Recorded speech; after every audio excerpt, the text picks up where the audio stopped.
Today we will start from numerical number 5, FSC, second year, chapter number 1, electrostatic. So numerical 5, two positive charges of 15 multiplied 10 raised to the power minus 10 and 13 multiplied 10 raised to the power minus 10 coulomb are placed 12 centimeter apart. Find the work done in bringing the two charges 4 centimeter closer. ये कह रहे हैं question में कि दो हमारे पास positive charges हैं, ठीक है, एक की वैल्यू ये और दूसरे की वैल्यू ये। अगर ये दोनों हमारे पास जो पड़े हुए हैं कहाँ पे 12 सेंटीमीटर एक दूसरे से 12 सेंटीमीटर के फासले पे पड़े हुए हैं, तो आप ये बताएं कि अगर हम इन दोनों को 4 सेंटीमीटर क्लोज कर लें, मतलब 12 सेंटीमीटर पहले फासला था, 4 सेंटीमीटर हम कम कर लें, तो उस केस में ये 4 सेंटीमीटर फासला कम करने के लिए इसके ऊपर जो वर्क डन रिक्वायर्ड होगा जो हमें वर्क करना पड़ेगा उसकी वैल्यू क्या होगी, ये हमने फाइंड करना है, ठीक है। तो सबसे पहले यहाँ पे इसकी डायग्राम ड्रा करते हैं कि फ़र्ज़ करें हमारे पास एक चार्ज है, एक पॉजिटिव चार्ज है और दूसरा पॉजिटिव चार्ज यहाँ पे, ठीक है। ये चार्ज हमारे पास सोर्स चार्ज है Q1 और ये हमारे पास टेस्ट चार्ज है Q2, ठीक है। यहाँ से लेकर यहाँ तक का जो डिस्टेंस था R, ये कितना है 12 सेंटीमीटर, ठीक है। अब क्वेश्चन में कह रहे हैं कि अगर इन चार्जेस को हम 4 सेंटीमीटर क्लोज कर लें तो 4 सेंटीमीटर क्लोज करने के लिए हमें कितना वर्क करना पड़ेगा, ठीक है। तो ये हमारे पास सोर्स है, ये टेस्ट चार्ज है, तो इस चार्ज को फ़र्ज़ करें हमारे पास, हम इसको क्या करते हैं, यहाँ से उठा के इस पॉइंट तक ले आते हैं। पहले ये यहाँ पे पड़ा हुआ था चार्ज Q1 पॉइंट ए पे, चार्ज Q2 पॉइंट बी पे। अब इसको हमने क्या किया, इसके ऊपर वर्क अप्लाई किया, वर्क अप्लाई करने की वजह से इसको हम उठा के ले आए इस पॉइंट पे और इस पॉइंट को क्या लेते हैं हम C, और यहाँ से लेके यहाँ तक कितना हम इसको लेके आए 4 सेंटीमीटर, ये हो गया 4 सेंटीमीटर, ठीक है। अब ज़रा इन चार्जेस की जो कंडीशन है इसको देखें। टोटल पहले यहाँ से लेके यहाँ तक डिस्टेंस था 12 सेंटीमीटर, इसको आप उठा के यहाँ से लेके यहाँ तक ले आए, मतलब 4 सेंटीमीटर इधर ले आए, तो ये हमारे पास फ़र्ज़ करें R1 हो गया 4 सेंटीमीटर, ठीक है। अब यहाँ से लेके यहाँ तक का जो डिस्टेंस होगा इसको हम कह लेते हैं R2, ठीक है। सबसे पहले गिवन डेटा लिखते हैं यहाँ पे, फिर इसको आगे फर्दर इसको देखते हैं। गिवन डेटा, चार्ज हमारे पास Q1 है 15 × 10⁻⁻10 कूलम, Q2 है 13 × 10⁻⁻10 कूलम। डिस्टेंस R जो था हमारे पास 12 सेंटीमीटर था, तो सेंटी को हम लिखते हैं 10⁻⁻2 मीटर, ठीक है। ये हमारे पास R हो गया, और जो R1 है वो हमारे पास है R = 4 × 10⁻⁻2 मीटर। सेंटीमीटर था तो सेंटी को हमने लिख लिया 10⁻⁻2 मीटर। दूसरा यहाँ से लेके यहाँ तक जो R2 है इसको हम फाइंड करें। R2 यहाँ पे देखें, यहाँ से लेके यहाँ तक क्या था, R2 था। पहले यहाँ से लेके यहाँ तक टोटल कितना था, R था। अब यहाँ पे अगर R2 की हम वैल्यू निकालना चाहें तो टोटल हमारे पास क्या था, R, यहाँ से लेके यहाँ तक R हो गया। इस R में से अगर इस R1 को हम निकालें तो बाकी पीछे हमारे पास क्या बच जाएगा, R2, ठीक है। देखें ये जो टोटल R था यहाँ से लेके यहाँ तक, इस R में से इस R1 को निकालें तो पीछे हमारे पास बच जाएगा R2, तो हम लिखेंगे R - R1। तो R कितना था हमारे पास 12 × 10⁻⁻2 मीटर, माइनस R1 कितना था 4 × 10⁻⁻2 मीटर, तो R2 हो जाएगा 12 - 4 8 × 10⁻⁻2 मीटर। तो ये हमारे पास इसकी वैल्यू आ गई R2 की। फाइंड हमने क्या कर रहे हैं, वर्क डन, कि कितना वर्क हमें चाहिए कि हम इसको यहाँ से उठा के यहाँ तक ले आएँ। इसके लिए जो वर्क डन रिक्वायर्ड है ये हमने फाइंड करना है, ठीक है। अब ये हमारे पास आ गया सोल्यूशन। अब सॉल्यूशन के लिए देखें, सिंपल हमने एक चीज़ फाइंड करनी है, वर्क डन। तो वर्क डन जब कभी कोई हमारे पास चार्ज भी हो तो उसका जो वर्क डन हमने फाइंड करना होता है, तो उसके लिए हमारे पास फार्मूला होता है W = Q∇V। अब यहाँ पे देखें Q∇V है, Q हमारे पास कोई भी चार्ज है, चलें चार्ज हमारे पास ये होगा क्योंकि इसको हम यहाँ से लेके यहाँ तक आएंगे तो ये चार्ज हमारे पास Q2 हो जाएगा। लेकिन जो ∇V है, ∇V को कैसे फाइंड करेंगे, सबसे पहले हमें चाहिए ∇V। अब ∇V के लिए हम क्या करेंगे, देखें एक हमारे पास चार्ज Q1 है, यहाँ पे दूसरा चार्ज है Q2, ये हमारे पास सोर्स चार्ज है, हमने पहले भी कहा था। अब इस चार्ज की वजह से हम ये देखेंगे कि पहले इस पॉइंट B पे क्या पोटेंशियल था, इस चार्ज की वजह से पोटेंशियल, यहाँ पे पोटेंशियल की वैल्यू कितनी थी। फिर ये देखेंगे कि ये जो पॉइंट C है इस चार्ज Q1 की वजह से इस पॉइंट पे पोटेंशियल की वैल्यू कितनी थी, पहले हम ये फाइंड करते हैं। तो क्या करेंगे, हमारे पास इसके लिए फार्मूला होते हैं V = KQ/R। ये हमारे पास पोटेंशियल फाइंड करने का फार्मूला है। V = KQ/R हो गया। अब यहाँ पे देखें, पहले हम ये देखते हैं कि चार्ज Q1 की वजह से इस पॉइंट B पे due to Q1 at point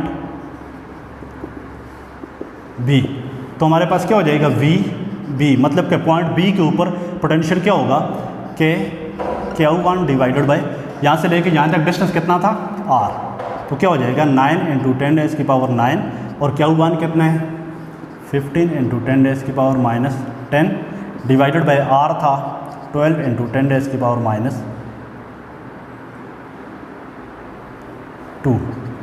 metre. ठीक है, VB, इस सारे को जब सॉल्व करेंगे इस इक्वेशन को, इस पॉइंट पे इस चार्ज Q1 की वजह से जो पोटेंशियल है वो कितने हैं 112.5। इसी तरह अब जब इस चार्ज को हम उठा के यहाँ से लेके यहाँ तक आए, इस पॉइंट C पे लेके आए, तो यहाँ पे पोटेंशियल क्या होगा, तो VC, मतलब कि पोटेंशियल देख लेते हैं, potential at C due to Q1, इस चार्ज Q1 की वजह से इस पॉइंट C के ऊपर जो पोटेंशियल है वो क्या होगा, तो हम इसको लिखते हैं VC = KQ1 divided by R। अब यहाँ पे देखें, यहाँ पे इसके दरमियान और इसके दरमियान ये जो डिस्टेंस है इसको हमने शो किया है R2 से, तो यहाँ पे हम R की जगह क्या लिखेंगे R2। वैल्यूज पुट करें, 9 × 10⁻⁹ इंटू Q1 क्या है 15 × 10⁻⁻10 डिवाइडेड बाय R2 कितना है 8 × 10⁻⁻2 मीटर।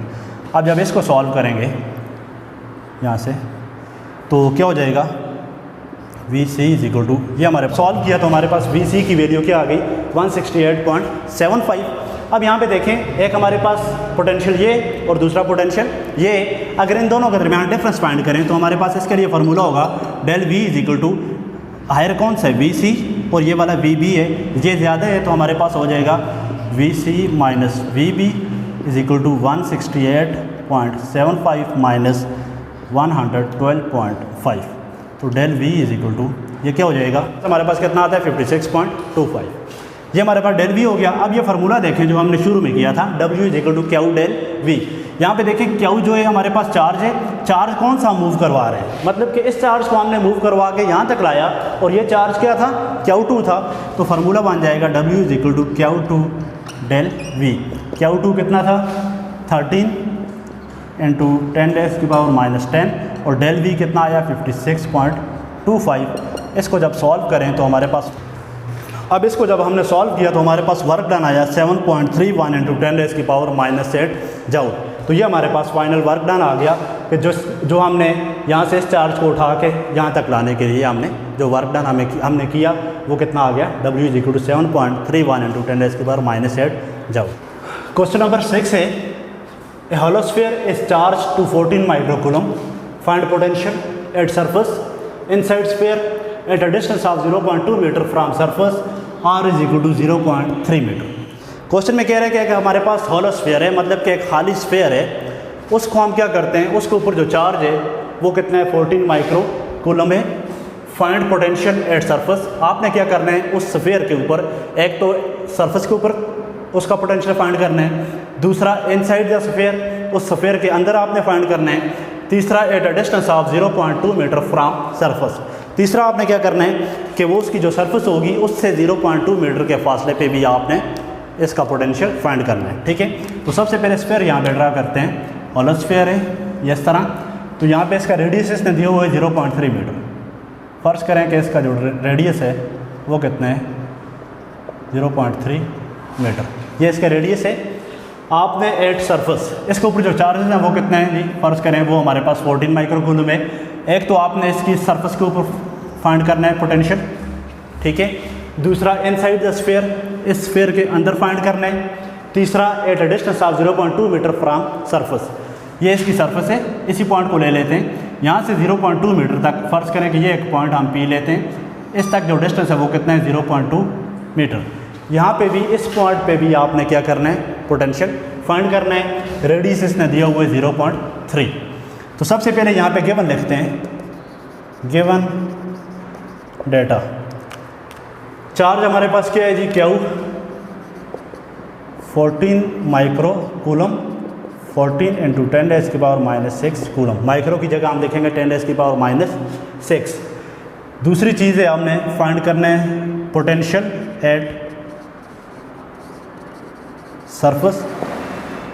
दूसरा फाइंड करना है पोटेंशियल इनसाइड स्फीयर, ठीक है। तीसरी चीज़ हमने फाइंड करना है potential at a distance of